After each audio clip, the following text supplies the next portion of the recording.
Izzy Whitley, welcome to Between Two Beers. Cheers. Happy to be here, fellas.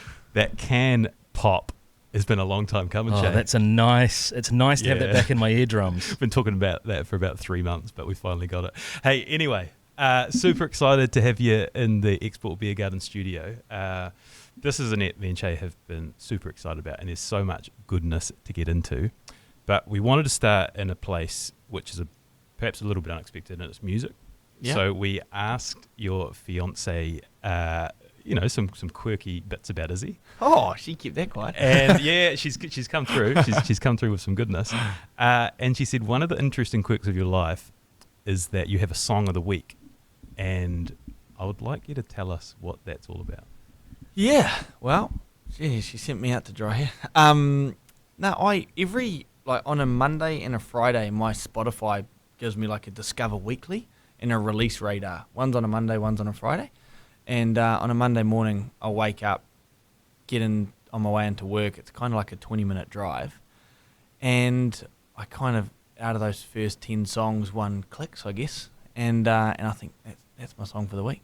I'm quite sporadic, like with some of my thinking and stuff like that. So if I can find anything that can kind of almost provide to be an anchor point of consistency for my week, I'm into it. So I kind of dial in that one song, and then that's me. So Yeah, just expand on that. yeah, Song of the week is literally that song on repeat. yeah, on repeat. Look, if I had control of the office music 24/7, I would play the same song, and I try to do it a few times, but they're like, is this on repeat? I'm like, yeah, go on, someone else jump on. But if I'm in my car, if I've got earpods on or whatever, and I'm in control of the music, same song all week until Monday morning. Do you ever go back-to-back weeks?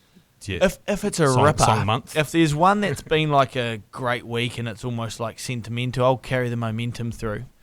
So that's pretty rare, but there is sometimes an overlap. Yeah. Have you got an aggregation of the best songs of the week? Yeah. So I've got a playlist on Spotify. It's called Boomfa 2023, and I just add my favourite songs that I've had. So people in the office follow it.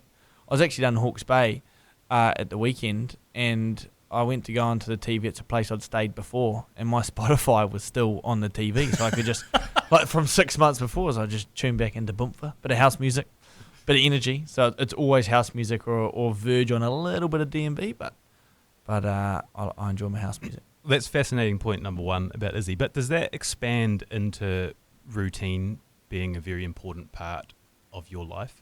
Yeah. If either of you had to hire a hitman on me, I'd be the easiest person to kill, because I do the same thing all the time. I love it.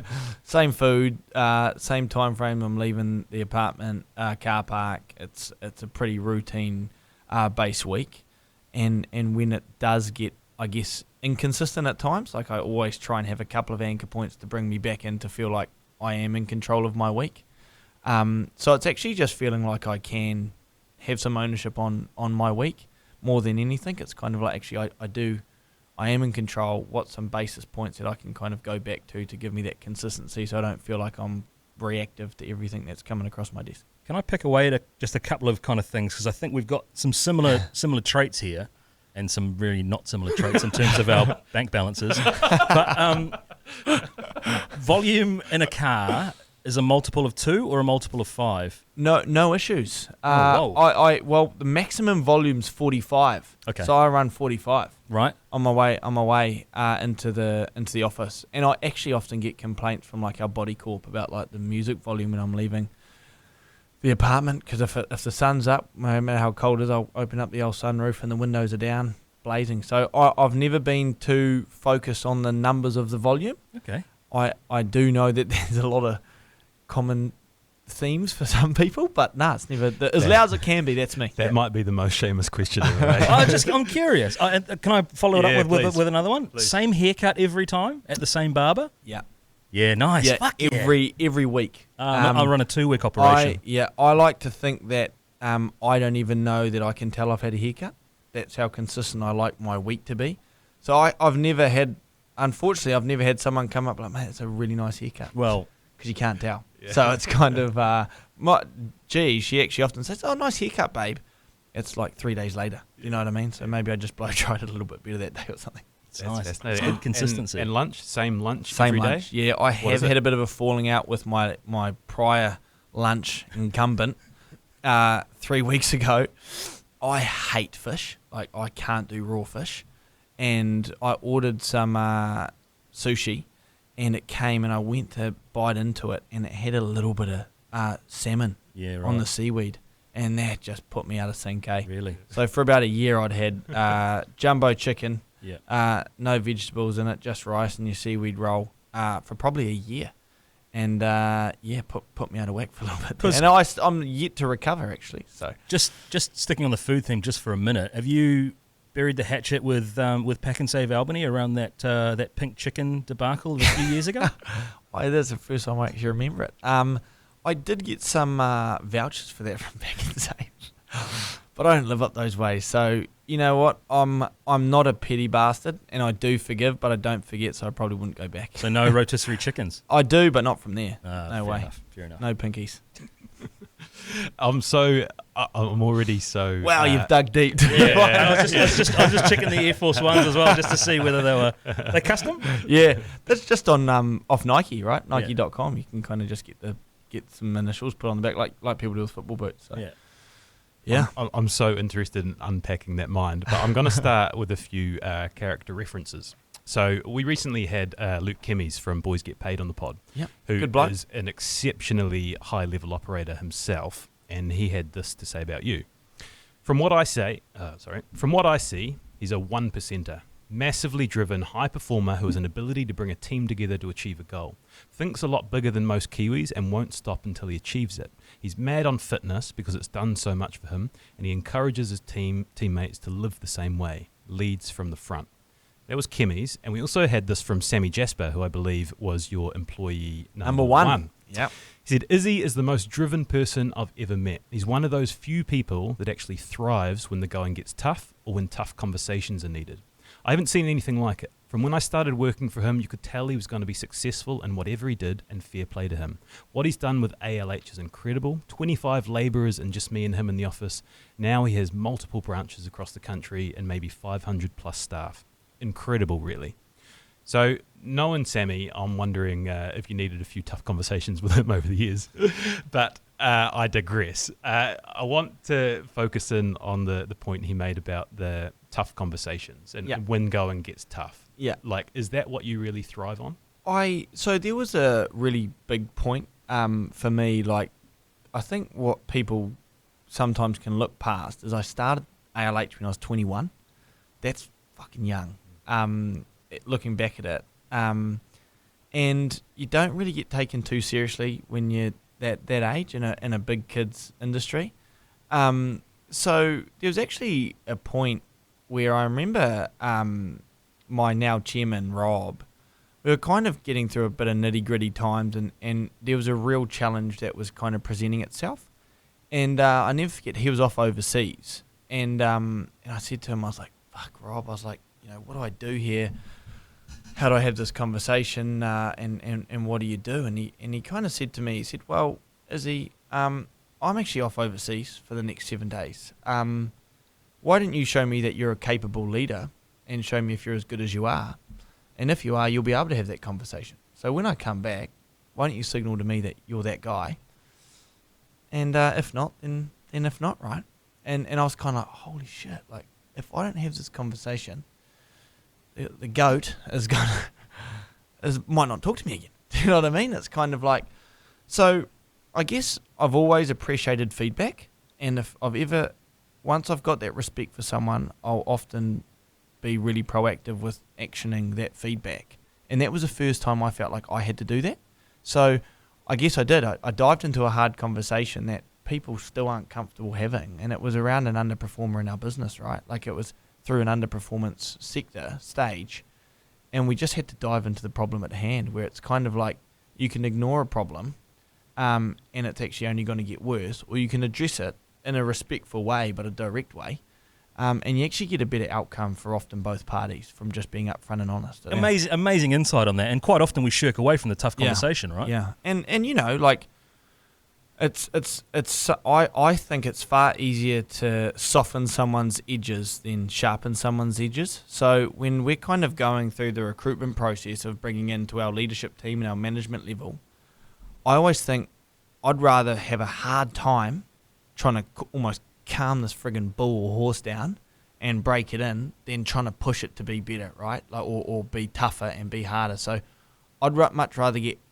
people that are a bit rogue in their communication and what they want to achieve and their competitiveness. We can kind of pull them back and help mold them. But it's really hard to go the other way. There's a difference between knowing that you have to dive into these difficult conversations and really thriving and enjoying it. Are you did that happen quite quickly that you actually look forward to that challenge? Yeah, it happened really quickly. I think, I was always, it was might as well explore where it probably comes from. Actually, like being thriving in uncomfortable settings. It's actually kind of been the normal for me.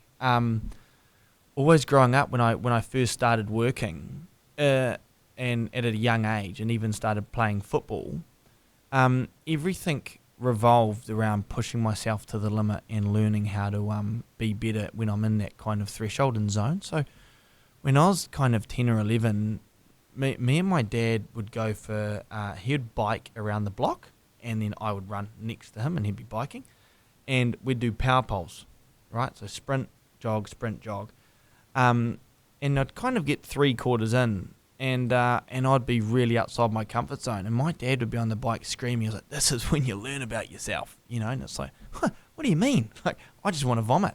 But it's kind of like, I take it back that far. So when I was 12 or 11 or 10, in those ages, constantly having to be willing to go a bit further when I was uncomfortable, wanted to stop. I guess for me, mentally, you think, actually, I don't want to have that conversation, but I know I can. And often the benefit comes from going that bit further, just like exercise. How early did you make that distinction? Because it's a great analogy now looking back with adult eyes. But was it a teenage thing? Yeah, I would probably say it was I actually think it was probably once Dad passed away, probably actually unpacking some of the stuff, because I think when you grow up how I grew up, it was probably friggin' borderline psychological abuse, like so military focused for me. You actually don't realise that wasn't normal. So you kind of almost think, oh, that's all good. And then you kind of start to have these experiences like Jasper's kind of alluded to. And you think, well, if I can have these conversations, like, what if a duck's back? Why can I have that and other people can't? What actually has built that resilience or that kind of comfort to be in an uncomfortable space? So it was probably like early to mid-20s. You start to unpack things when you start performing in that zone in a different vertical. I think I was kind of like, oh, okay, there's maybe a couple of reasons why, I'm really keen to start painting the picture, and I want to start in Gisborne, growing up, Lytton High School. And I've heard you talk about the success you've had, and part of it being based on your ability to communicate with lots of different people from lots of different walks of life. And this Lytton High School, it was kind of like, 11% Pakeha in Gisborne. Can you talk to us a little bit about that experience growing up there? Yeah, so growing up, I guess in the home environment that I did, we were a massive family. We were all working class family. No one really in our family, everyone was kind of involved in a trade and stuff like that. It's kind of like 99% of people in Gisborne are like that. So you end up going to school with people. There's actually never really someone at your school in Gisborne that's getting picked up in a cool car or something like that. It's actually such a level playing field. So it's actually, you grow up in it, and it's just what it is. You got so many different cultures in Gizzy, which I friggin' loved, right? Like we had a whare on our school at high school. Like, while some people think that's odd, that was cool because you learn about the culture. And because I was so religious, like with our Christianity growing up, we were actually never allowed to dive into that because you weren't allowed to worship like false gods or other gods. So little things to know that you weren't allowed to walk over the whare's front lawn because it was taba, was a different, like it was a form of disrespect. I just always really loved those communities and being involved in them. So it's kind of like, it wasn't until I came to Auckland that I was like, geez, why are there so many friggin' white people at school? Like, honestly, like, you know, like, I'd seen more Asians on my first day at Westlake Boys than I'd ever seen in Gisborne. Do you know what I mean? And it was just like, it was hectic. So go back to it, but it was the norm for me. Do you know what I mean? Constantly interacting with different communities, different cultures, different people from different places in the world, and different income brackets. But it was actually kind of a common denominator. Like, our school was like a decile 1 school. So you're kind of all in the same group. Do you know what I mean? It's, again, no one's going to school with a cool backpack.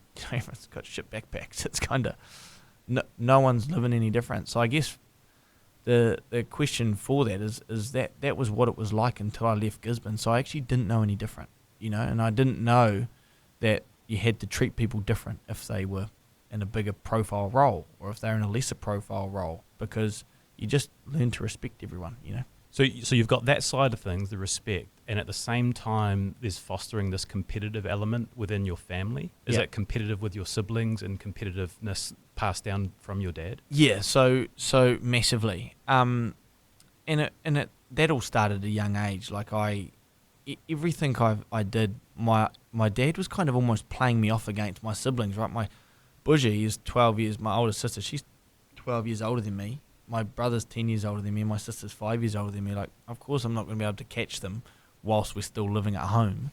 But it was kind of like almost made to believe that I should be. So it was kind of everything we did, it was, well, you should be doing that. It's like, well, fuck, I'm 6 and my brother's, 18. Fuck that much. So yeah, the competitiveness all started at it. I can't remember not being kind of encouraged to be competitive.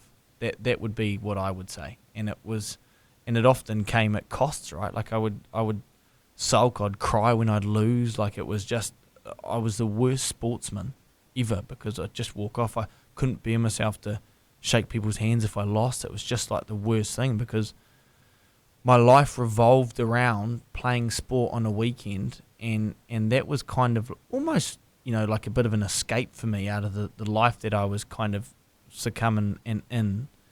It was like I looked so forward to that, and if it didn't go my way, especially because I impacted it in a negative element, I didn't forgive myself, right? I'd be out for a run that afternoon after kind of school sports and stuff. It was just like, so I was always pretty hard on myself, but that came from my dad being hard on me. It was like no from I was never allowed to sleep in. I never remember like about allowed being to sleep in past 7 a.m. growing up in Gizzy, and it was always because that teaches bad habits.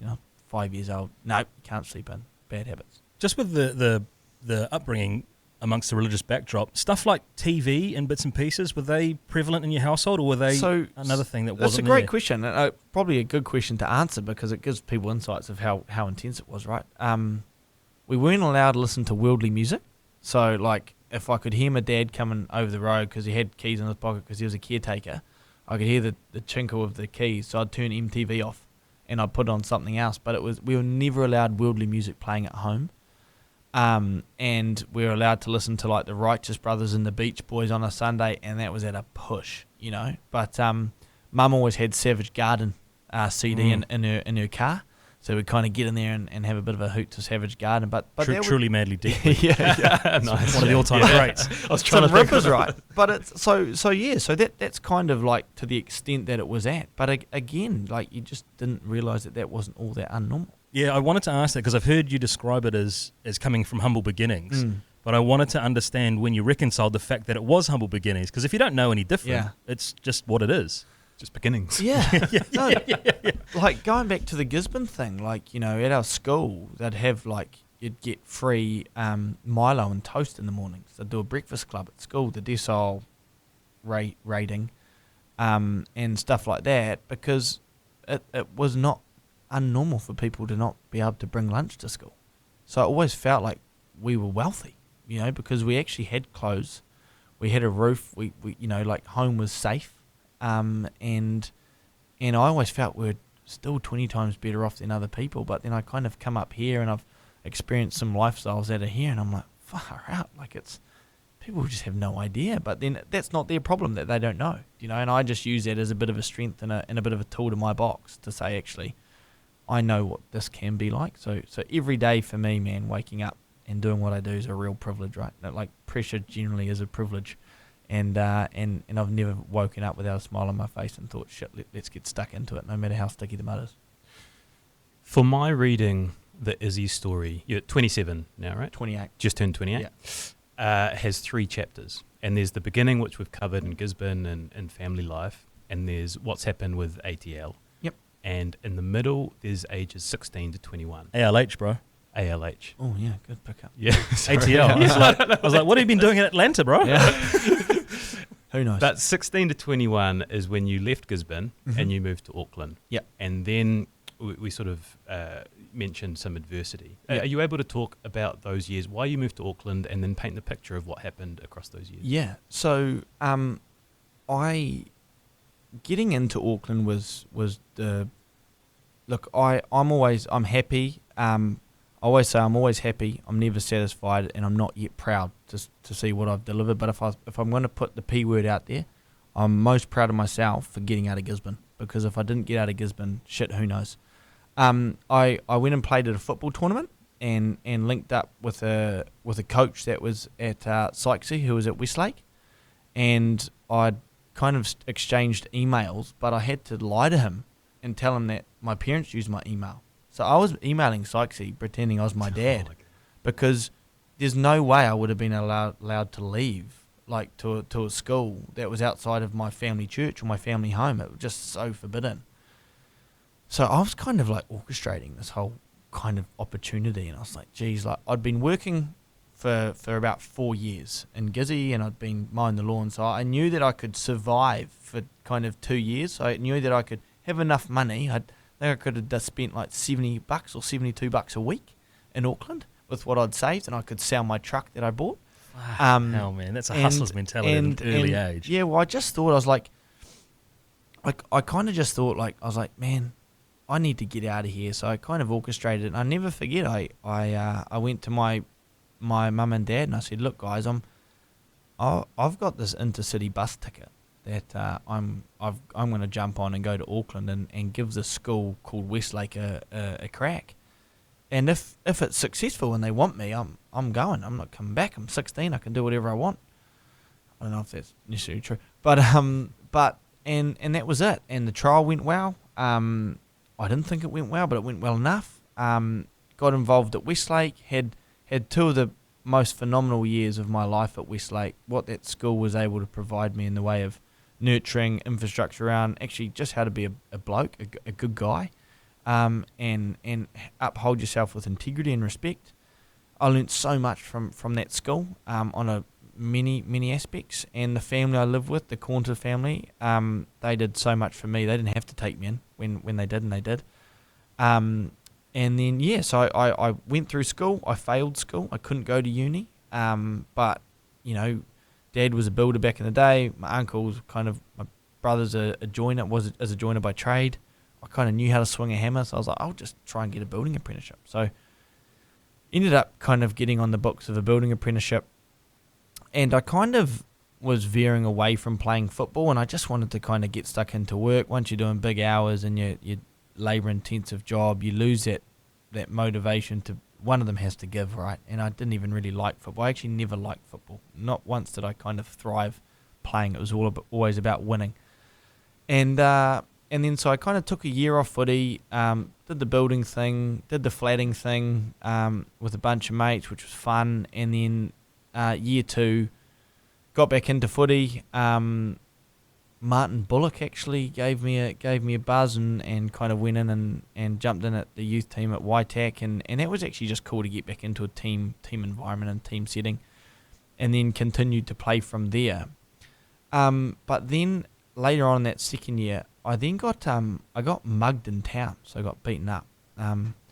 Reuben Parker, goalkeeper. That's a him problem, bro. Threw an export can, I'll never forget, into the wrong group of people, and I was the one that got picked on. Really sorry for our podcast to trigger the visceral memory. He's a top mate of mine. I've told him this 100 times, so it's not new to him. But yeah, so that happened. So my shoulder got dislocated. I had to have like a reconstruction surgery, which put me off the tools for a long time, and longer than I would have liked. And it was at that stage I was kind of like, all right, I'm on ACC. I want to play youth league, and I want to time my surgery so it's kind of only with one game to go. I'd never won anything in football, like a league or anything. I was like, our YTAC team was pretty good. Can we do it, And then so we went to kind of, I basically planned to have surgery two games out before the end of the season. And so I was playing through it. I was thinking about starting studying the next year. I never forget. I played we played a game on Saturday, and then on Sunday we had a crate day, and I was due to go and get my surgery on the Wednesday, and that was basically us saying catch you later. So we're all the boys having crates, the YTAC fellas celebrating kind of a bit of an early end of season gig, and I was getting pizza that kind of a few hours later with my girlfriend at the time, and that's when my bearing in mind my dad was due to be flying up on the Wednesday morning to be there with my surgery, and then I got a call from my sister saying that my dad had died, and I was drunk. I don't know what the hell was going on, and I kind of thought, no, he's not. I spoke to him last night. He's kind of coming up on Wednesday. Kind of, what are you talking about? And she said, Dad's been found dead. And I was kind of like, what the fuck? How's this happen? He's an upbeat guy. Like, people think I'm a pretty high energy, positive guy. He was exactly the same. So for me, I instantly thought someone's beating him up. Like, because he was a caretaker, he had to go and do the alarms and stuff at Girls High late at night. So he'd always there'd be alarms going off. A cat would set it off. And Gizzy's, it's probably the last place you want to be walking around late at night. And yeah, so then I connected with the family I'd been living with, the Cornters. I went over there and they kind of huddled around me and we hatched a plan to get me home as quickly as I can. Their dad, Paulie Cornter, drove me to Tauranga to intercept with my brother, who was in New Plymouth. And then he drove me home, and I remember I saw my brother. There's the BP in Tauranga that you kind of, if you're going back onto the motorway coming out of the mount, I'll never forget, and I drive past that every fortnight, and it's one of those things I'll never forget. Never forget driving in there. We're in Sarah Cornter's Mini Cooper, and my brother was sat at the kind of barlina pace where you kind of see your tradies having their pies and their cokes. And he was just sobbing, and he was sobbing next to the BP employee, and I was thinking, all right, fuck, this is step one of this is real. I need to go in and see my brother. We get in the car, and then I said, Banjo, I'm drunk. I don't want to keep, help me to understand what's happened. He said, I don't want to know. He said, I just don't want to know. I said, well, do you know? He goes, no, look, I don't know. It was head injuries, and I was kind of like, he's been beaten up. Someone's, done one on him. I was kind of, oh, whatever. And then I was kind of nodding on and off. Again, crate days, I wouldn't recommend crate day on a day like that. But so we get to Gizzy. And then I walk in the door, and my sister, I got such a close relationship with my sister, Bougie. And if it was someone that was going to tell me what exactly happened, it was her. And I just said, Bougie, fucking cut me a break here. What's going on? And she just said to me, Dad's kind of committed suicide, and I was kind of like, no, he hasn't. Like, come on, like that's not happened. And then she said, no, he has. Like, he'd left a letter, and that was kind of it. I was like, all right, well, that's happened now. Where do I go from here, and where does the family go? So that was such a massive kind of hurdle to have to experience, and especially because it caught me by surprise, and maybe because I'd left home and I wasn't really there, I didn't see any of the signs. Like, I knew Dad had a bit of a screw loose, and he was quite military styled in the way he was kind of bringing me up to an extent. So yeah, it blindsided me, and then it was kind of the next day. I never forget, like, all the family are there as siblings, people coming in. And I kind of almost thought, like, they were kind of, all right, Izzy, you need to move your surgery. You need to, it's on Wednesday. And I was like, nah, like, I'm not stopping for this. Like, I'm going to do what I need to do and what I think I need to do. And I kind of almost went into like upbringing mode. It's like you've got a challenge, deal with it the best way you feel, and push forward. So I kind of went about it my way, and wasn't necessarily the way that my family thought I should have gone about it. My brother-in-law, we kind of went up and got my surgery and stuff like that, and drove me up and down. And I'll never forget waking up from that surgery, and the first question I asked the doctor was, I had this bad dream that my dad took his life. And she just broke down in tears, and then she said, "Oh, that's not for me to confirm, but I think that's the situation." So, yeah, so that was that hurdle. So that happens. Then I go and have surgery on the Wednesday, have the funeral on the Saturday, and then it's kind of my whole exercise routine that was so critical and important was taken away. So I was sat on my ass thinking about this thing for so long, and I just wanted to get back to playing football. And I've never missed football because that was the first time I actually wanted to play football, so I could take my mind off things. I'll just jump in here before you continue. Thank you for sharing that. When you are dealing with this incredible adversity, probably the hardest thing you'll ever go through, and you're making these decisions and you're figuring it out, are you getting professional help as well? Are there other people who are helping you through this? No, not for a long time. Like I probably went cold turkey for about like a year and a bit. No, just kind of dial yourself in, do what you feel's best.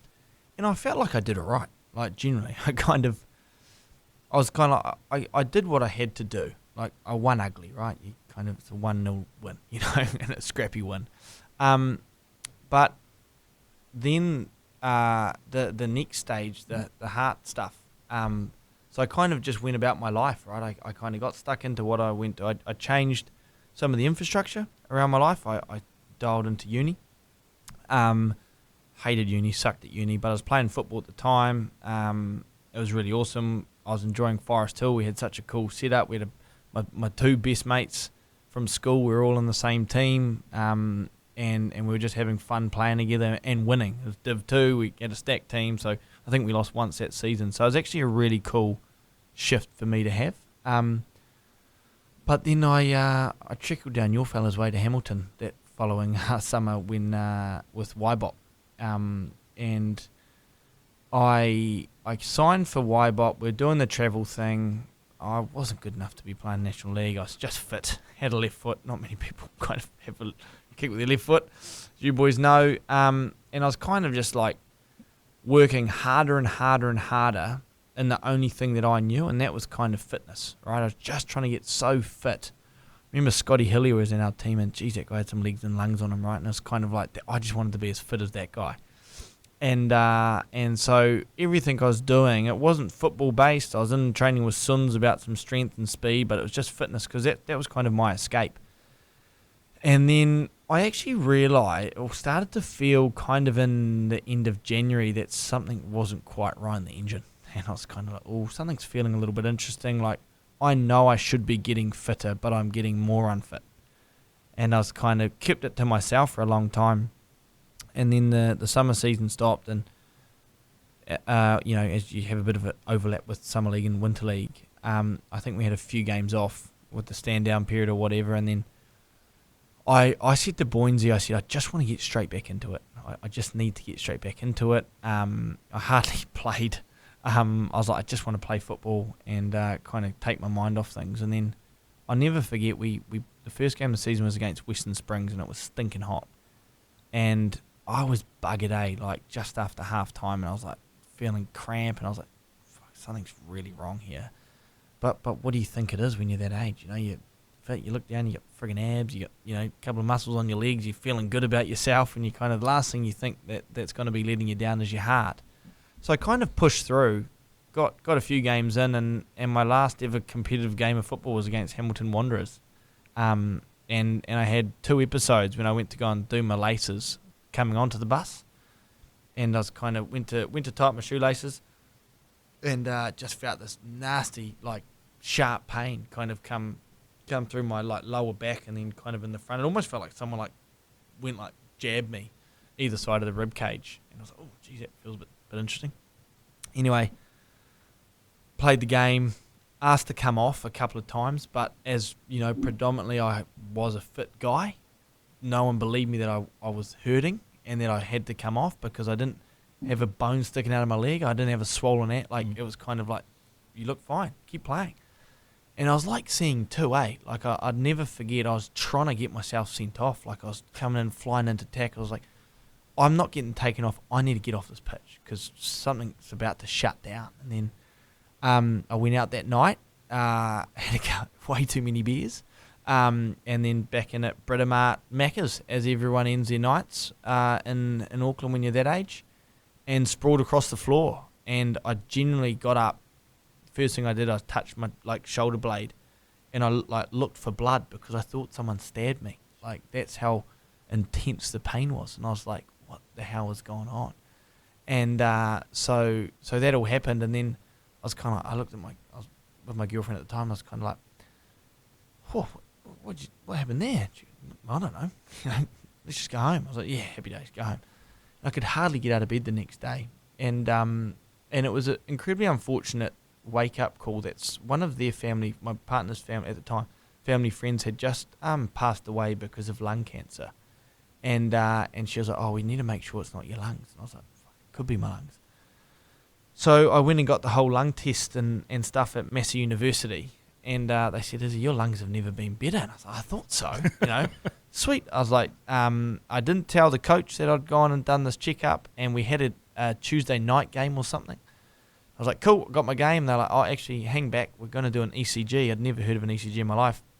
And that's when they did the ECG on me. And then the nurse, she was of Asian descent, and she went like pale when she'd kind of looked at my ECG.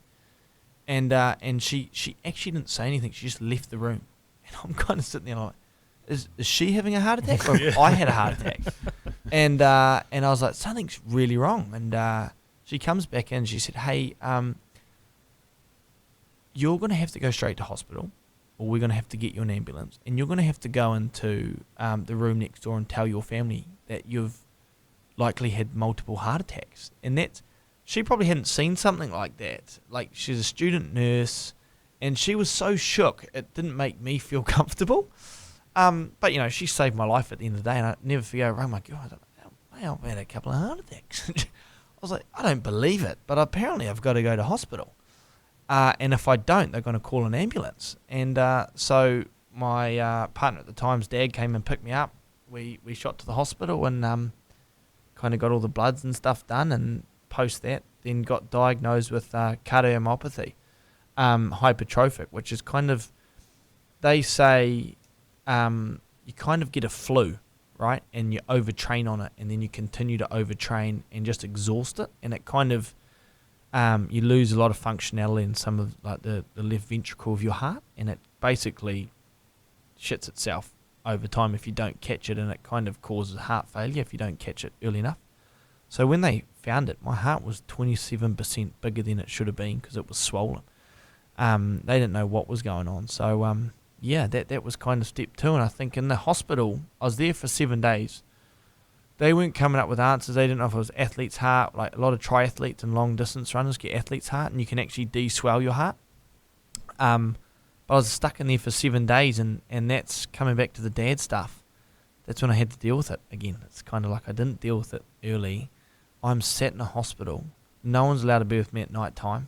I'm in the cardiac area. I'm sure you can imagine the average age of the cardiac area. Fucking everyone's grey, got 70 years old. It's not like I can make too many mates with the people next to me. And it was a really humbling experience to say, all right, you've fanged it this hard. You've pushed your body too far. You've basically created a heart condition. Sit down, figure out what you have to figure out. And I remember I just cried like most nights, just bawled my eyes out, dealing with the dad stuff. And that was kind of the way it all kind of came about. And then off the back of that, I went to a psychologist called Johan in Gisborne 6 times. And it was just more directionary, right? Like, he kind of said, you're going to feel this, and that's cool, but do this, or these are some tips and techniques. And I went 6 times, and that was it. I felt really comfortable and really great after it, and it was just good to kind of have someone that I clicked with. He was a South African dude. He was funny. He was pretty blokey, And half the time I'd go in for those sessions, we'd just talk shit. And it's kind of like he's not sitting across from me feeling sorry for me. He's almost telling me to get on with my life, and this is how I get on with my life, you know. And he said that to me. So I enjoy that you're willing to move forward. He said these are kind of the guys that can be a bit easier to deal with than kind of sitting there and being like, why me, why me, why me? Like, whether or not or why it happened, it's how do we push forward. So those are kind of the, yeah. What was the time frame of your dad passing to the 2 heart attacks? Is that sort of a year? Is it 2 years? It was probably 18 months. 18 months. So Dad passed away in December, and I found out about it in May. Not that year, May year. So yeah, kind of 18 months. So this is where the third chapter begins. And thank you so much for the retelling of that. I think it paints a really good picture of where you were at. And to fast forward now, 28 years old, smashing it. 2 businesses bringing in over 30 million each in revenue. Yep. Like absolutely on top of the world. But there you were at 21 and your father has passed, you've had 2 heart attacks and you're crying in hospital and you don't have anything.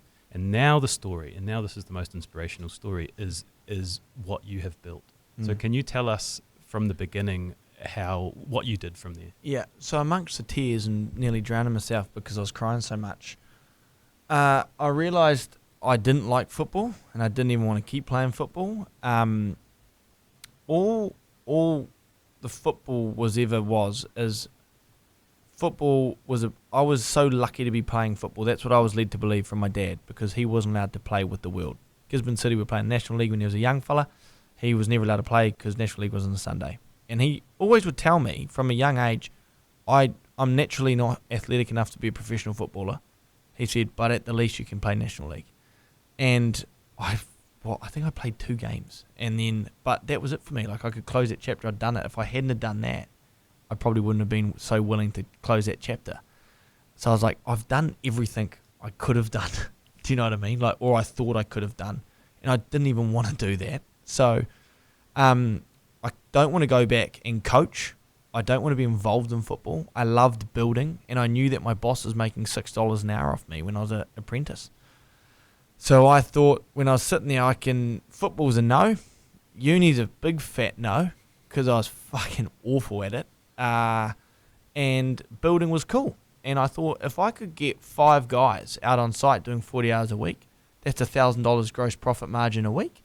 Life can be good. And then I can go and be a stockbroker, because that's what I want to be. Work in suit, snazzied up suit, be a cool guy, be in the financial markets. You know, I always heard they did big hours and they're grinding, so I was like, that's a bit of me. I couldn't think of anything worse now. But yeah, so I was like, actually, I'm going to give this a punt. And the first person I told was Bougie, my sister. And I was so nervous to tell her, but she was the only validation I needed. And I reckon I honestly think Bougie is that important to me, she'd probably be the only person that could have deferred where I am today. I said to her, Bougie, I think I'm going to start a business. And she goes, well, kid, if it's anyone that's going to do it, it's you. I believe in you. Go for it. I was like, oh, off we go. And that was generally it. And that was all I needed. And then 4 months later, 4 or 5 months later, started up Auckland Labour Hire. And yeah, that was kind of, that was where it all started.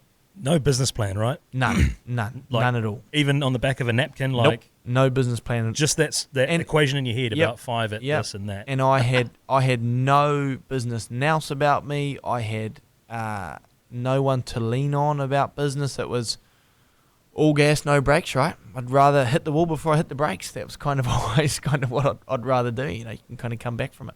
And is it right that the first person you contracted out was yourself? Yeah, I said I was Banjo. Yeah. So, funny story, I was actually at the Warriors on Saturday, and we're sitting in the embankment, and I sat down, and there's this guy. I probably was a easy target, but I had a hot pink hoodie on, and for no reason, I just genuinely like pink. And he taps me on the shoulders and knuckles me for having a pink hoodie on, and he goes, "Fucking hang on a minute," and I said, "Oh, what's up?" He goes, "I know you." He goes, "You're Banjo's brother." And he goes, "Oh, listen, you said you were Banjo, you're that guy. And then, oh, mate, his name was Jimmy, and he was an awesome bloke, and he probably chewed my ears off for about 25 minutes for the first half, just talking about work.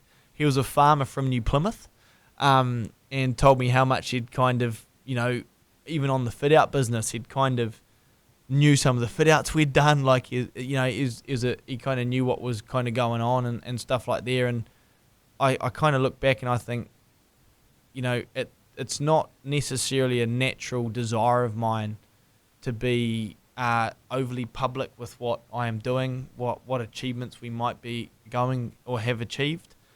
But you have people like that you kind of feel they've got a kick out of kind of following some of that journey, and it kind of almost, he felt like he was a part of it, right? Like I kind of told him I'm going to the State of Origin in 2 weeks, and he was dead serious. He was, mate, can you take me? I'd love to come. Like, we kind of built a little camaraderie that wow. But I guess he felt like, I kind of got a sense, he felt like he knew so much about me already. He was so comfortable to have that chat and stuff like that and kind of have those things. So, yeah, I get that's the Banjo story. He was the first worker, and I guess I got recognised as my brother's brother. So for those listening, just to give a bit of context, at ALH, it started providing general labour to construction sites in the early days. Yep. Can you help link up the progress it made over those first few months or years to when you met Rob Fyfe on the Milford track, and where your business was when you met him? So we started out in the construction site, and I was just going hammer and tong. I was still building, because I was still at uni, right? I still had an overlap of uni, because I was like, geez, one of these has got to work, or else I'm fucked. And then I ended up getting the invite to go on the Milford track walk. So I started in August, went on the Milford track walk in end of January with Rob and Sarah, and a mutual friend of theirs, and I handed the reins over to Banjo. He ran now six labourers that I had whilst I was away, and I was stressing out the whole time because I didn't have any cell phone coverage. So when I'd met Rob, I had no idea who Rob was. I had no idea the success that Sarah had equally had at 62. And I kind of fall into this Milford track walk, and we've got all these friggin' awesome people there. And then I kind of just got talking to Rob about business, and he was sharing some stories with me about Air New Zealand, and I was just fascinated by the stories he had, the magnitude of the deals that he was doing, like with Boeing or Airbus at Air New Zealand. So for those who don't know, he was CEO of Air New Zealand, CEO at Air New Zealand, general manager of BNZ, amongst other things. Incredible CV. Got a good CV. Yeah. And I was just like picking this guy's brains, right? There's probably times, I never forget, it was like day 3, we were going over all these friggin' mountains. It was like cold up there. The altitude was hurting my ticker, but I was not going to let him not get away without asking some more questions. And then, so I kind of just leant into it, and he was so open and cool about being honest with like everything from like, it's public information of what he earned at Air New Zealand, but he was happy to I was always like, money never impressed me, and money was never my be all and end all, but I knew the challenges that would have had to have come to earn those figures. So that's what always drove me. And man, it was just fascinating. I was kind of like, wow, this is so cool. Like, I've had this experience, and the inspiration I left from Milford track with it was just a completely different beast. I was kind of like, actually, I want to be having conversations like that when I'm his age, to people my current age. And I want to at least try and give even 1% of the inspiration that he gave me unintentionally, just from being a really good bloke and sharing his stories with me.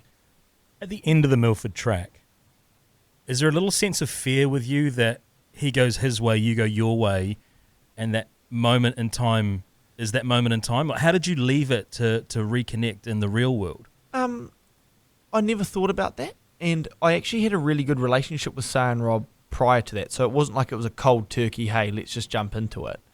And for me, we kind of laugh about I'm the adopted son in Sarah's family. So I had such a good relationship with them that wasn't never a concern. But equally, I actually didn't think I deserved Rob's time, and I actually didn't expect it. I kind of just thought that was enough.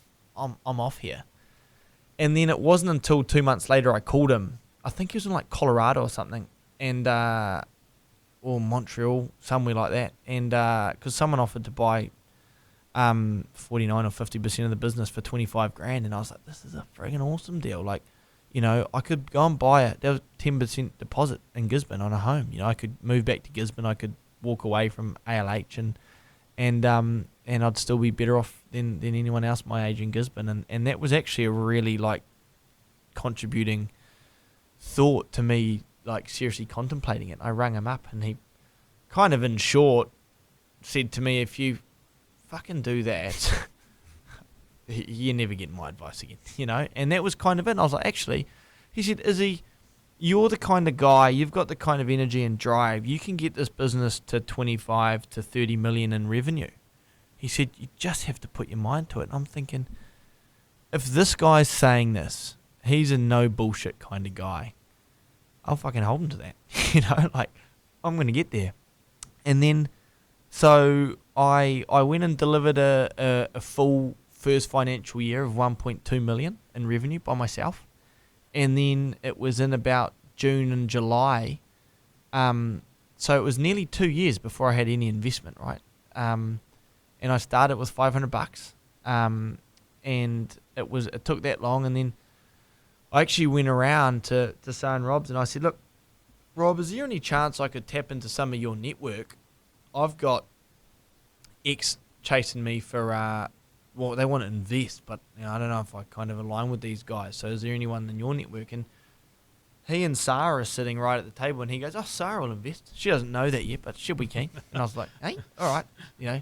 And then she was like, yeah, come around next week and thing. And I never forget, walk in there. I'm like, I'm going for 80 grand for 10%. Business was probably worth 250k at that time, right? I kind of walk in there and I'm like, 80 grand, Sarah. She goes, well, fuck, Izzy, I'm not spending more than 50 grand today. And I want 10%, so take it or leave it. And I'm like, deal. It's a good investment. And that was it, man. And then, actually, sorry, no, that conversation with Sarah was in April, because I remember we got Sammy Jasper on in May, I think. And then and we had to get an employee in order to get the funds released. And that 50k went straight into working capital. And then as we like naturally progressed, I went away to Rob and Sarah's wedding in America, which was an awesome experience. Like, again, like a guy from Gizzy. I'd never been there before. Kind of all these friggin' awesome people there. And from that point, I was there, and then I met a guy called John T. Edgar, and he kind of said, Izzy, give me your elevator pitch. I was so drunk, I probably dribbled and mumbled the whole thing, and it probably only went for like 10 seconds, if that. And he said, oh, mate, let's just do lunch. Let's just do lunch when I'm back. Yeah. I was like, oh, fucked it. And then so we went and had lunch at Ibiza. It was the first time I'd ever been to Ibiza, and I turned up in a hoodie and my ripped jeans and my chucks. I never forget what I was wearing, because we sat there at the table and we talked shop for probably 3 minutes, and I was so nervous. I didn't actually know why the fuck he wanted to have lunch with me. I didn't know that he wanted to invest. And what I was going in there for was half of what he offered me. Like, I wanted half of what he came for. He proactively doubled what I needed, because he said to me, Izzy, I don't actually know if Auckland Labour Hire is going to be successful, and I haven't actually had a look at it. He said, but I believe in you, and I believe in you as a person. He said, and I believe that your drive and energy is going to require more capital than what you're asking for, so I'm going to double it. He said, and he went to shake my hand, and he pulled his hand back, and I was like, oh, fuck, the deal's off. And bearing in mind, like, I had such little money, I couldn't have even paid for lunch that day if I wanted to, right? Like, that's how... What was are you able to say what he doubled it? Yeah, so he said to me, he said, because you're going to come back to me in 6 months and ask me for more money because you're so driven and ambitious, this company's going to grow quicker than you think. And I'm thinking, this guy's got great mind games. Like, he's gassing me up. And went to shake hand, pulled it back, and he said, "There's one condition." And I said, "What's the condition?" And he goes, "The next business you start, you come and ask me and Rob for your investment if you ask anyone." And I said, "Jonty, I'm never starting another business." I said, "This is fucking way too much already. I don't sleep. Like it's hectic. It's full on. But I'll shake your hand anyway." And that was it. And I walked out and I called my brother, called Banjo. And I remember just walking. I was like, "Mate, you wouldn't fucking believe the lunch I've just had." And he was like, "What?" He goes, "That's more than my house costs." And I said, "I know." I said, "What's the chances?" So it ended up they ended up equally purchasing it. So Sarah, Rob, and Jonty had about 10.23% of the business each. So they kind of diluted it and chopped and changed it. So they were all equal shareholdings in the business because Sarah had drag and drop rights and whatnot. I had given Rob 4% of the business for just helping me. So I gave him 4%. And that was the cheapest. That 4%, no matter how much this business is worth in 10 or 20 years' time, that'll still be the best 4%. That would be the best kind of thing because it's not the money that. The money is the least value I've got from Rob and Sarah and that support. You know, from what they've been able to offer and provide me, has been the money's been the least important thing. Did it take you a while to get your head around the money? You know, we've spoken from Gisborne and coming up, and you've had this walk with Rob, and it's changed your perspective a little bit. And then you're talking about, you know, someone investing the price of a house, and you're still 21, 22. Was that an easy thing to take in your stride? It was. Well, I just knew that I actually wasn't going to take any of the money. Right. It's worth saying. I went and brought a pair of Gucci shoes when I got the money, and that's generally I brought a Gucci shoes and I brought a ticket to go to the UK for a bit of a bash for a week or two, and that's only money I took out of the $250,000. So out of the $300K, I'd only taken that, and that kind of had signalled. I guess I walked down Rob's steps at his house, and he wasn't even looking at me. He's just looking at my shoes. And he goes, what are those? I said, "Mate, how cool are these?" I said, "Gonna bought myself some shoes." He goes, "Do you ever see me wearing those kind of shoes?" And I said, "Nah, man." I said, "But how cool are they?" He said, basically, "I don't want to see those shoes on you ever again." You know, it was kind of like, until I'm near him or whatever, then don't fucking turn up wearing those shoes. And I was like, holy shit. So I kind of never wore those shoes again. And the cheeky bugger, I never forget, because I was walking down doing a beach walk probably like 9 months later, and I was actually telling my friend Jordan the story, and Rob comes around in a pair of Gucci shoes. And it just couldn't have been better timing. So I think, you know, probably back to the conversation earlier on about having that direct conversation, Rob sat me down on my fucking seat and said, "You are nowhere near where you need to be before you start wearing that shit." Do you know what I mean? He said, you know, he didn't say it, but I interpret it, stay in your fucking lane. Like, you're not there. You got so far to go. And those conversations and that harsh but fair and rightfully so conversations continued to happen. I got asked to do a TEDx youth talk, and I was so excited, and I emailed Rob and said, "What do you think?" He said, "You haven't achieved enough to do one of these." He said, "You'll be putting a target on your back." He said, "There's nothing to talk about." I was going, "Hey, I've just done $3 million in revenue in my second full year. What are you talking about?" So you kind of go through those things, but you look at it, and if I didn't have someone holding me that accountable, I wouldn't have known that wasn't the right thing to be doing. So constantly reassessing my image, reminding myself I am Izzy from Gizzy. I grew up in a 3-bedroom with a family of 6. Don't ever lose that, because I don't want to ever lose that. And there's things that you can easily start to lose, but you know, so it's always been constant, caring, accountable conversations to make sure I'm sticking to who I am, and that's generally where the kind of brunt of those conversations come from. What do you think Rob and Jonty and Sarah saw in you specifically? Dude, I don't know. Like, if I knew the answer to that question, I could probably answer that 100 times, because that's how many people ask me a year. But man, I was upbeat, I was high energy, I was fucking full of noise, and I'm you know, I just got a lot of energy, man. So they're probably just like, "Oh, this guy's got a lot of energy. If he could direct it in this way, then so be it. And unintentionally, I'd like to think I was involved in their family enough to probably get a feel of what kind of a guy I am and what I stood for.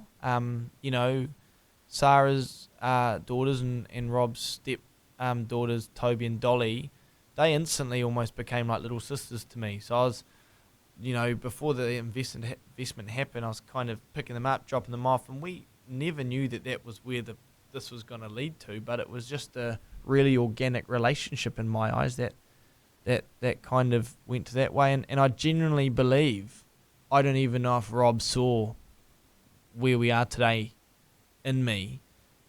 He's just a great guy, and so is Jonty, and Sarah's a lovely lady, to think they just owe it to New Zealand business to give someone a crack. Yeah, I'm really interested in going down a little Rob Fyfe rabbit hole here, and it's under the frame of turning a good business into a great business, because you said you're at 3 million at revenue at that point, you're up over 30 now. I mean, 30, that is a great business. But with Rob, like, what is it specifically about him and the way he conducts himself, or his work ethic, or where has his genius come from that has allowed him to have the career he's had? Geez, look, I can only speak on my experience with what I get from him. As a chairman, professionally, there is absolutely no tolerance for bullshit. There is no grey area. It's black or white. Don't even try and fucking make it grey. You make it grey, you're gonna get eaten. You kind of send yourself to the slaughterhouse if you try and make it. It's own the fucking problem. Don't go to him with a problem without a solution. That's always been our philosophy. And he's never reminded me or had to, but every time I get feedback, I action it immediately. So it's, and I think it's just like a respect thing. I don't know, like, I respected Rob before I even knew who Rob was. I just fucking like Rob. Do you know what I mean? Like, and I think that's probably what maybe made it how it is, like I didn't even know what the hell he was up to or what he had done at the time. So it's kind of like, I look at Rob in a personal perspective before I look at one in a business perspective, and we can kind of decipher when we're in the boardroom or when we're at his home for dinner on a Sunday, There you go. So as this journey continues, Auckland Labour Hire, and you start expanding, and Yep. you get into the regions, and you're building, and you become Aotearoa Labour Yep. Hire. What was the timeline of that? It was about 2 years. So 12 months ago, we had 4 branches, and it was next week we opened up our 5th. So in the last 12 months, we've opened up 7 branches, and in the 12 months prior to that, we opened up 2. Another 3. So yeah, a lot's happened in the last 2 years, right? So kind of we've opened up 10 branches in the last 2 years. So that was that was kind of what we started trading in Wellington, and that's how the fit out business came about. Ended up building a really good relationship with the project director of a construction company, who ultimately me and him had a conversation which led to us founding that business together. But I was kind of doing a contract for him, supporting it from afar, and executing that under the name of Auckland Labour Hire, and no one likes Jaffers, man, especially not people in Wellington, and it took me to call him on a private number for him to finally pick up, and I was like, Aiden, bro, it's Izzy, I'm from Gizzy, you're from Gizzy, we owe each other that time, we're both from Gizzy. Oh fuck, what do you want? He knew I'd been trying to call him. I said, bro, give me a chance at this job that you're doing in Lower Hutt, and I'll give you the labourers. And then he goes, oh, do you have labourers? I said, yeah, I didn't. He said, starts next Wednesday, and it was a Friday. And I said, cool, man, consider it done. And we got 11 labourers on site on the Wednesday. I got on the next flight down, went and stayed at one of my childhood best mates' house, mustered it all up, and then got going. And then, that was kind of it. My progression to Wellington, we changed the name. I stopped staying at Kai's house, which was a flat of 5. Progressed into Mitchie's house, Cam Mitchell, you boys will know. Then I started going and staying with him, jumping on the couch at his apartment. And so it was always a really cool journey. And I look back at it like Auckland Labour Hire, it's kind of like there's been some psychological shifts when we changed it, I'd stopped staying at friends' house because then we changed it to Aotearoa Labour Hire and ALH, and we got going. So that was kind of the transition. It was actually a pretty organic transition. But when I opened, I never thought it was going to be bigger than Auckland. What pressure did that put on you personally, that rapid progression? Because don't forget, there's COVID in the middle of that as well, right?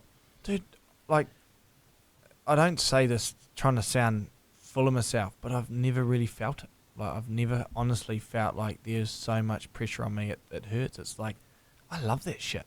Like, I couldn't just have it in Auckland. I love doing 4 or 6 flights a week. I love being in 3 different cities.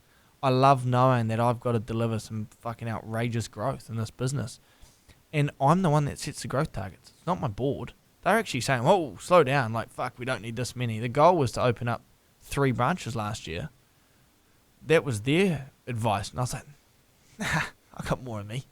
You know, so it's kind of like the pressure stuff, it's almost like fuel for me. The more I know I can deliver and should be delivering, the more excited I get to be undertaking that pressure, which I transfer into positive energy. Like, I love it, man. I love walking into the office knowing that I've got to deliver for everyone in this office, and I love that kind of sense of feeling. You know, I just really enjoy the competitiveness, and you know, people often say your biggest competitor is the guy in the mirror, and that's friggin' true. I wake up every day, look at that motherfucker in the mirror, and think you got to be better than this guy yesterday, and you just got to push, and I love that shit. And being surrounded by competitive people is great for that. You know, my best mate, he's ultra competitive. We competing with each other, who wakes up earlier. You know, we're texting each other, happy Monday, fucking happy Friday, whatever. It's like, oh shit, whose text was earlier? You talk about delivering for your staff, but you literally do that as well, and the people are the core of your business, right? You do look after them as best you can. Yeah.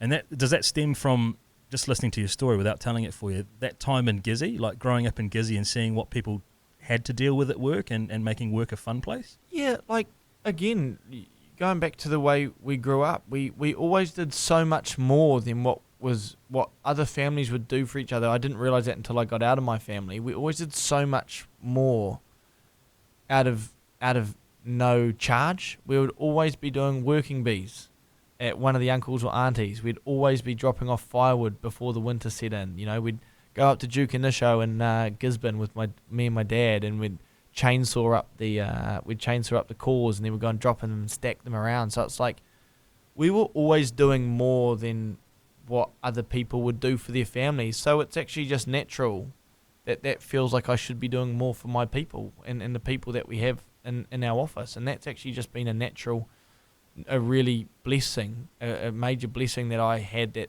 whilst I didn't enjoy doing it, I fucking hated firewood. But if I look at it now, it's actually just part of my process. It's one of the things we have learned, the sense of community and how people enjoy belonging or being part of a group. And it feels like that is, to the people I've spoken to that work in your company, is a real theme. You know, you've got a basketball court in one of your warehouses. You do like team workouts and things, which perhaps other workplaces don't, and which really separates you. Yeah. Is that fair? Yeah, no, absolutely. It's exercise is so important, man. Like, you know, for my two things that I think about every morning. I wake up and I think, today's a fucking great day. I don't want to take my life like my dad did. I'm not in that rut.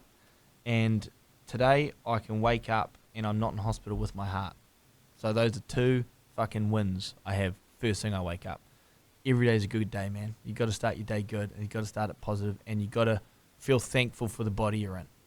I've never gone to the gym to look a different way, right? I have the worst genetics for putting muscle on, but I go into the gym every day to use my body because I'm thankful I've got a healthy body, I've got a healthy mind, and I just want to get the body ticking, right? That's my fuel, that's my gas station.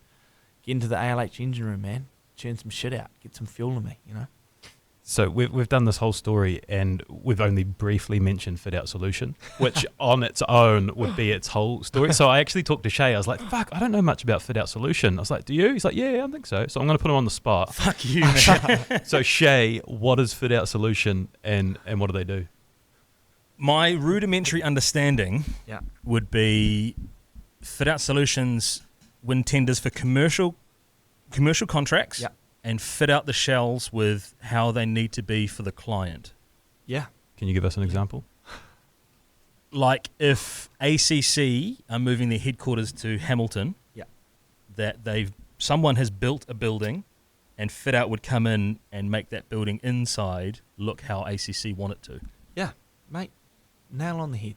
Shay, that's So my look, guy. they do a bit of other stuff. Don't worry about that. I'm not involved. I'm not involved in it day to day anymore. Brett and Aiden. Aiden's the CEO. Brett's the 2IC project director. They do an amazing job. Constantly focused on top delivery, and they're a real pleasure to be kind of doing on their own journey with. But it's their race, and they're running it fucking well. And they're two top blokes. So. Is your... Yeah, you've got a Fit Out follow-up? Because I've got another one. You go ahead. Well, I was going to say, just listening to you talk, is your major contribution now building up the people around you? Like your senior leadership team around you in the branches? Because you can't physically be in every place at every time. So I've got 13 direct reports, and they're basically all branch management staff and our internal kind of office management and finance manager. So I'd spend 95% of my week communicating and interacting with our branch managers, and it's just gassing them up, man, giving them an opportunity. You know, we're all young. Like I pride myself on giving people an opportunity 5 years before anyone else would, and give them an open canvas to create it how they want. And I love seeing ambition and drive come through this business, and it gets me so excited every day to know that I've got some young, keen, eager leaders that are just out there ready to fucking win, you know. Your story's fucking inspirational, man. It's so good. I'd heard interviews a few years ago, maybe a year ago, where you talked about goals of like 100 mil in revenue. Is that where you at the moment, and is that still the target? That's a New Zealand target. Hello. So we're going for 50 mil this year. This current financial year. We'll get this business to 100 mil in the next 5 years. And we've just kind of, we're incorporated ALHPTY, which is Australia Labour Hire. And works so well, doesn't it? And we've got someone based over there full time at the moment, and we've got a couple of partnerships that we're servicing right now. So we're currently trading in outside of Brisbane, but we'll be basing in Brisbane, and we're looking to do that kind of from early next year. We're just getting everything done in the right way and kind of easing into it. But 100 mil in New Zealand, 100 mil in Aussie, so 200 mil. Is that the most baller answer between two beers you've ever received? It's 100 mil a target, a New Zealand target. Man, like it's you know, probably for you boys, you know, you see people, you would have played footy with some boys that know how good, or think that they're good, how good they are, and it might sound over ambitious when you hear some boys thinking, oh, I'm going to go pro, and they go pro, but they just believed in what the tools that they have, they can kind of go and deliver, and that's how I kind of look at it. I'm like, man, like, I'm a fucking loser if I don't deliver 100 mil, because I've got everything I need to do it, and if I don't, I'm not as fucking good as I am, you know. And that's the accountability I put on myself. Like, there's no way I'd let this business not get to 100 mil in New Zealand, and then there's no way I'm not going to let it do the same over the ditch. That's generally how I wake up and I feel every day, and I don't have 1% of doubt that that's not going to be delivered, and that's not an arrogance or a cocky thing. I just know how much I want this and how much I want it to win, and the people we have in the business right now want it to win too, and it's like, it's going to happen, you know. It's an insanely impressive mindset, and I'm loving it. I want to dig a little bit. I won't keep you too much longer, but what your day looks like how you actually structure your day, what time you wake up, like what is it? Yeah, first alarm goes off at 4:45, and I'm kind of up and at. On a Monday, it's earlier. It'll go 4:15 because I like to just get that Spotify playlist sorted. Yeah, get that 10 minutes of curating the song. Just like to get the I probably put the body through its paces a bit more on a Monday, just knowing I've got a big week, and sometimes I might not have as much time in the morning as I'd like. But 4:45, leave home at 5, kind of at the gym at 5:20. I'm kind of on the bike at kind of, around there. And I just hook into it. I kind of do 30 to 45 minutes of exercise in the morning, and I do a sauna for 20 minutes. And then I'm kind of up at my desk ready to get at it. I always make a conscious effort to be home for dinner. And then, I'll have dinner with G, and then if I'm not on the road, and then after that, watch a bit of telly, and then the laptop's back open, kind of going through what I need to go through. And but I'll be on the road 2 nights a week minimum, so kind of 4 to 6 flights is my average flights a week. So it's kind of flat tack, but get that in routine really easy. And what's bedtime if you're getting up in the 4s? 11:30. Okay, so is sleep not prioritised? Nah, I actually just think I've, maybe back to the whole upbringing thing. I was never allowed to sleep in, right? So when you're young, you think about, you're up on your phones, you're doing this, your eyes are wide awake, you're thinking about X, Y, Z. So you kind of get to the point where I was going to sleep at 2 o'clock some nights, but Dad would still wake me up at 7. So I was having to learn to operate on 5 hours sleep. So that was kind of part of the parcel. I don't know any different, Yeah. Never check a bag in if you're travelling. Never check your bag in, brother. Not even overseas. Because you lose time. You lose half an hour either side of the plane. Talk to us about this time compounding. I'm the biggest, like that. There's a big priority in my week on compound time, right? Like if I think, all right, if I'm doing 4 flights a week, right, that's 2 hours. That's 2 hours that I can not be kind of sitting around or mucking around checking my bag in, right? That's 8 hours a month. That it kind of stacks up pretty quickly. But compound time for me is like, I always think about it for when I'm working at night. So I always think if I'm doing 2 hours from 9 till 11, 9 p.m. till 11 or 8 p.m. till 10 p.m., my competitors aren't, right? I'm doing 5 days of that. That's 10 hours a week. That's 40 hours a month. You kind of do that, and you kind of end up getting in, you start to kind of get things ticking. I'm doing a whole working week when people are fucking sleeping, and that gets me going, So I'm thinking, actually, over the course of the 7 years we're coming up to now, you sit there and you think, yeah, it might look like 7 years on paper, but I've fucking done 15 years of work. It's like when I started ALH, you just have to ask Jasper how many hours I was willing to do. Like I was doing 80-hour weeks, like relentlessly. Like I was fucking living in that in the dungeon, man. Like I was grinding, and then you put fit out on top of that for a couple of years. It was you turn into like an alien, and you're just on that grind. So compound time, whatever I can do. I think over a year, if you do 40 hours a week, it's 2,000 hours a year, right? I thought for my first 3 years I'm going to do 80 hours, so then I'm going to do 4,000 hours a year. So what someone takes 6 years to do, I'm doing 3, because I'm going to be on the grind, right? So when people say, man, you must be so stoked with where it's at after 6 years, I'm at, it feels like 12, brother. It's been whilst on paper it looks like that, I know what we've been able to do here has been fast tracked through nothing other than ambition and willingness to do more. The way you are, this super mindset, optimized life, everything seems to be firing on all cylinders, is obviously a result of your upbringing. Mm-hmm. But we talked about, it might not have been I'm not sure what the right word is, but it might have been difficult in patches. Do you reflect back on the way that you were brought up in a positive way? Like, did it make you the person you are, and would you change anything? So I wouldn't change anything. And to probably be vulnerable to getting to the underneath that question, me and my dad didn't have a good relationship from the time I was about 12 to 16, right? We were kind of at each other's throats. It wasn't until I left home that we kind of almost repaired it. He was obviously, looking back, starting to kind of have that real kind of shift in how he was feeling in his mental health. But, there'd be weeks when I was year 9, year 8, I was doing 2 hours before school. I was going to school, 2 hours of mowing the lawns. I'd go to school. I'd go and do 2 hours. I was doing 20 to 25 hours mowing lawns a week whilst I was at intermediate, up until I left to Westlake.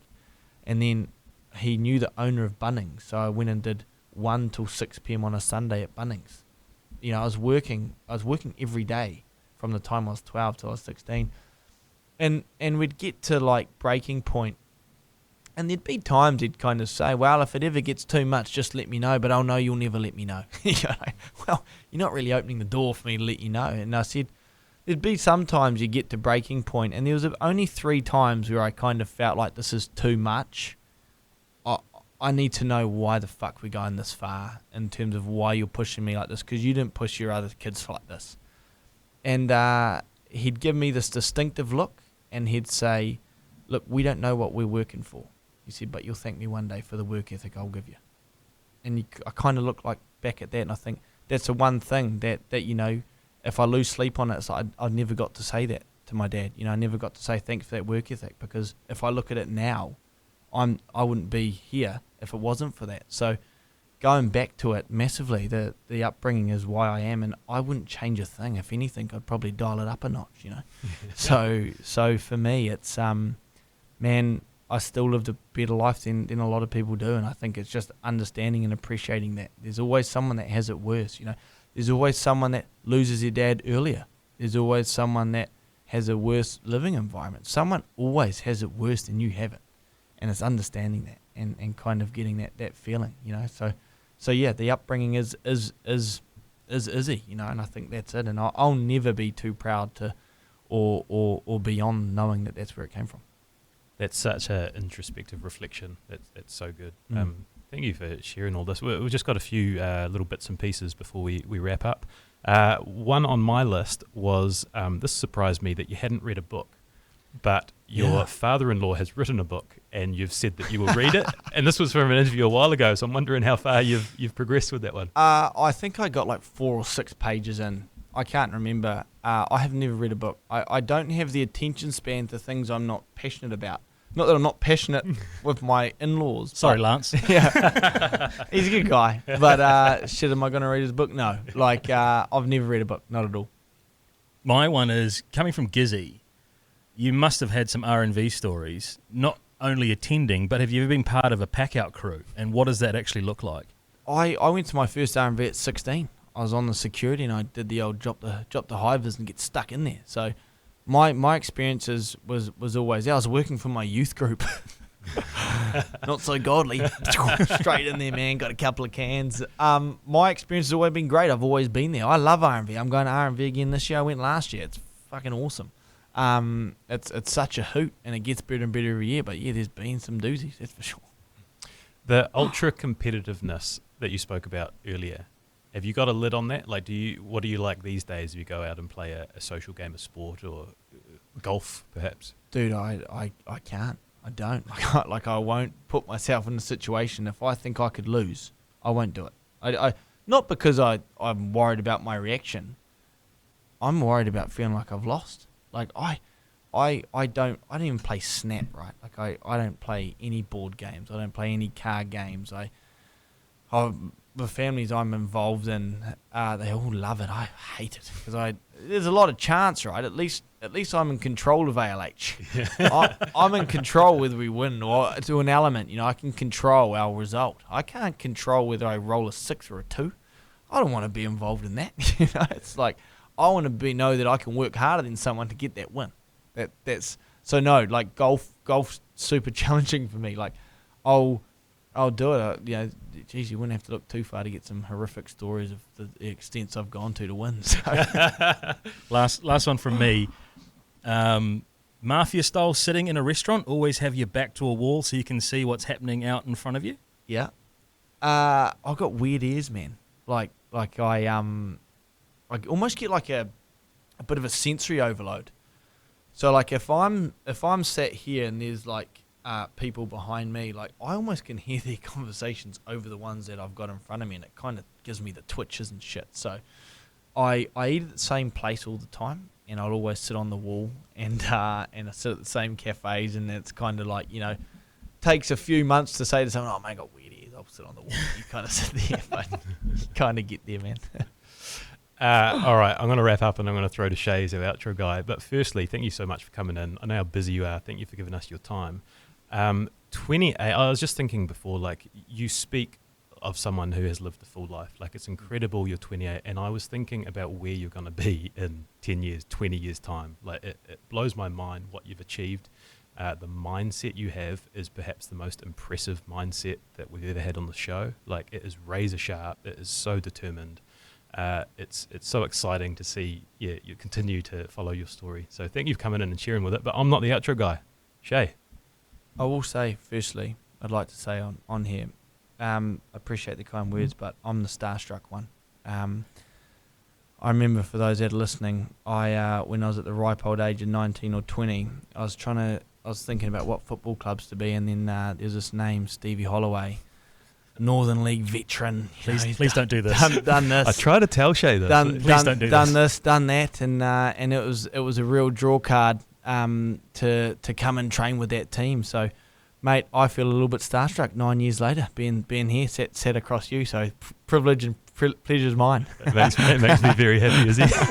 Shay's hating that. You don't want to know about that. I'm hating every moment of that. I'll wrap us up properly. A fascinating case study, man. An amazing reaction to some real adversity that's come along your way, and resilience to bounce back from some of those challenges, but then to approach life with a smile on your face, with energy, with drive. Your enthusiasm is infectious. I listened to you on the drive up. I've been privileged to spend an hour and a half with you here now, and you talk about gassing up your staff. Like, I feel genuinely juiced, and it's a real special skill that you have. I don't know how you've been blessed with it, but I love that you continue to hone it, and I love that you don't see a finite end to it. I love the reaction that this episode is going to get. I hope nobody sleeps on it, because like Stephen said, you've been one of the most thoughtful, poetic, articulate guests. And for someone who says they dropped out of school, they didn't do uni, the way you speak and compose your ideas and get that message across is really, really inspiring. Keep doing what you're doing, man. I can't wait to see where this thing ends up. Cheers, brother. I think if you like being gassed up, the two of you got to come in for a workout one morning at 5 o'clock, and we'll really get gassed up. Be brilliant. Sounds good, Shay. We in? Yeah, only if I can ice bath All afterwards. right, I promise you I'm going to hold you to that. Yeah, so that's go do fine. it. We're all in. Cheers, Izzy. Cool.